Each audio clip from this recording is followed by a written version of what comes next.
मराठवाड्यात दुष्काळ सदृश स्थिती, सरकारने त्वरित उपाययोजना कराव्यात. बबनराव लोणीकर. आज अधिवेशनाचा शेवटचा दिवस आहे. सभागृहात मराठवाडा आणि जालना जिल्ह्यात अत्यल्प पाऊस झाल्याचा मुद्दा मांडला. पेरणी होईल इतकाही पाऊस झालेला नाही. अनेक शेतकऱ्यांनी पेरणी केली आहे, मात्र पुढील 8 दिवसांत पाऊस न झाल्यास पिके जळून जाण्याची भीती आहे. विहिरी आणि धरणांतील पाणीसाठाही संपत आला आहे. मराठवाड्यातील परिस्थिती अत्यंत चिंताजनक आहे. त्यामुळे शासनाने तातडीने उपाययोजना करणे आवश्यक असल्याचे आमदार बबनराव लोणीकर यांनी सांगितले.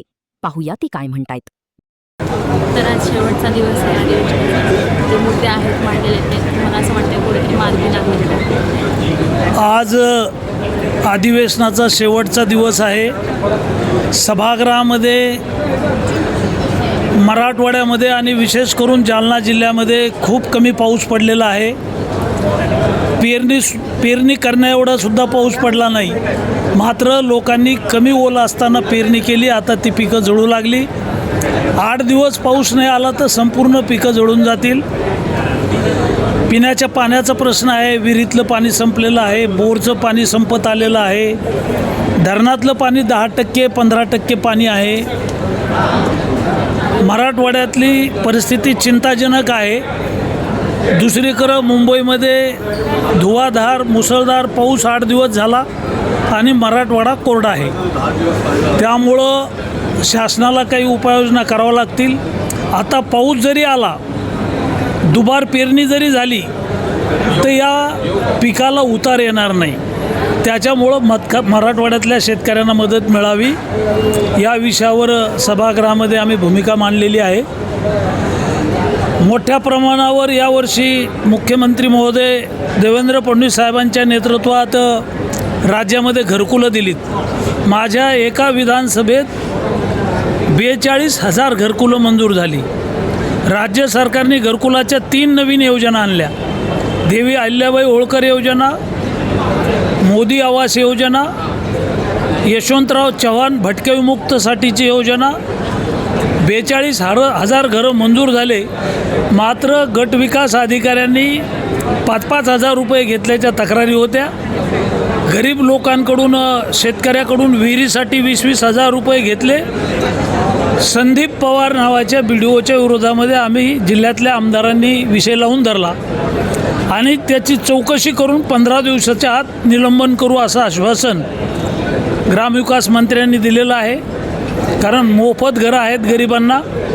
केंद्राची राज्याची घरकुलाच्या मोठ्या प्रमाणावर योजना राबवल्या जातात आणि म्हणून असे भ्रष्ट अधिकारी ज्यांना 50 वर्ष भ्रष्टाचाराची लागण झालेली आहे, सवय झालेली आहे, अशावर कठोर कारवाई झाली पाहिजे. आणि म्हणून चौकशीचं आश्वासन आम्हाला मिळालं आणि त्या गटविकास अधिकाऱ्याला कंपल्सरी रजेवर पाठवलेलं आहे.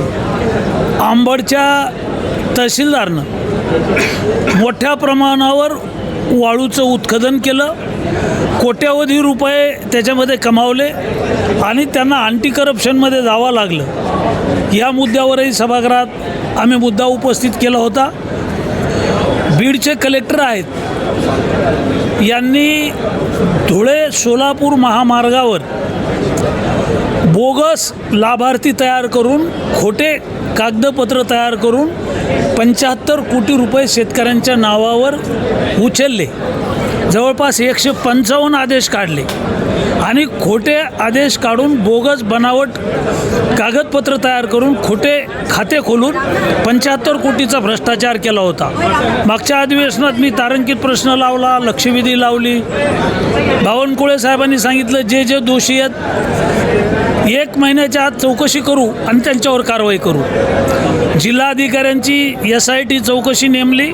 15 दिवसाच्या आत बीडचे कलेक्टर अविनाश पाठक जेलमध्ये गेले. आजही जेलमध्ये आहे. विशेष भूसंपादन अधिकारी जेलमध्ये आहे. महसूल खात्याचे काही अधिकारी जेलमध्ये आहेत. रस्ते ज्यांनी बनवले, बोगस खाते काढायला मदत केली, ते धुळे सोलापूर नॅशनल हायवेचे अधिकारी जेलमध्ये गेलेले आहेत. त्याच्यामुळं जो चुकेल, जो भ्रष्टाचार करेल त्याला क्षमा नाही. अशा प्रकारच्या सभागृहात चर्चा झाल्या. रस्ते आहेत, वीज आहे, पाणी आहे, सोलार आहे. वेगवेगळ्या माध्यमातून सभागृहामध्ये अधिवेशनामध्ये मी हे मुद्दे उपस्थित केलेले आहेत. तसं आपण बघितलं की जे कुठेतरी बोगस बियाचं वाटप केलं जातं. होय, बोगस बियाणं जे आहे तर जालन्यामध्ये बियाण्याच्या 56 कंपन्या आहेत, मोठमोठ्या कंपन्या आहेत. महाराष्ट्राचं आराध्य दैवत पंढरी आहे, तसं सीड बियाण्याचं पंढरी हे जालना आहे. आणि या जालन्यामध्ये या ज्या काही सीड्स कंपन्या आहेत याच्यातल्या काही सीड्स कंपन्यांनी बोगस खतं तयार केले होते, माती मिश्रित खतं तयार केले होते, त्याच्यावर धाडी टाकल्या होत्या आणि त्या खत कंपन्यांचं परवाना रद्द केला होता. जिथं जिथं आत्ता कुंभारपिंपळगाव नावाच्या गावामध्ये युरियाचं ट्रक पकडलं, त्याच्यावर गुन्हा दाखल झाला. शेतकऱ्यांना चांगलं बियाणं मिळालं पाहिजे, शेतकऱ्यांना चांगली खतं मिळाली पाहिजेत दर्जेदार, शेतकऱ्यांना बँकेनं योग्य कर्ज वाटप केलं पाहिजे.